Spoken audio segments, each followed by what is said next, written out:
लोकसभा चुनाव के नतीजे 4 जून को घोषित होंगे, लेकिन मतदान के चरण बीतने के साथ ही कयास लगने शुरू हो गए हैं। बहस इस बात को लेकर हो रही है कि क्या बीजेपी देश भर में 400 पार का आंकड़ा छू पाएगी, जबकि कई एक्सपर्ट तो इससे अलग बीजेपी के लिए 272 के आंकड़े भी पार नहीं होने का अनुमान लगा रहे हैं। सट्टा बाजार में भी हर दिन हार जीत को लेकर भाव लगाए जा रहे हैं, जिसके चलते बाजार में उथल पुथल मची हुई है। फलोदी सट्टा बाजार के बाद अब मुंबई के सट्टा बाजार ने भी लोकसभा चुनाव के लिए अनुमान जाहिर किया है। मुंबई सट्टा बाजार का अनुमान है कि इस चुनाव में भी बीजेपी की जीत आसान होगी, लेकिन 400 पार का बीजेपी का नारा मुमकिन नहीं दिख रहा है।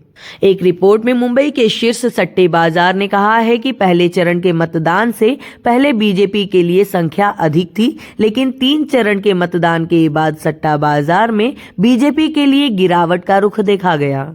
सट्टा बाजार के मुताबिक चूरू में कांग्रेस मजबूत नजर आ रहा है और झुंझुनू में भी कांग्रेस प्रत्याशी की जीत के अनुमान के साथ बाजार गर्म है।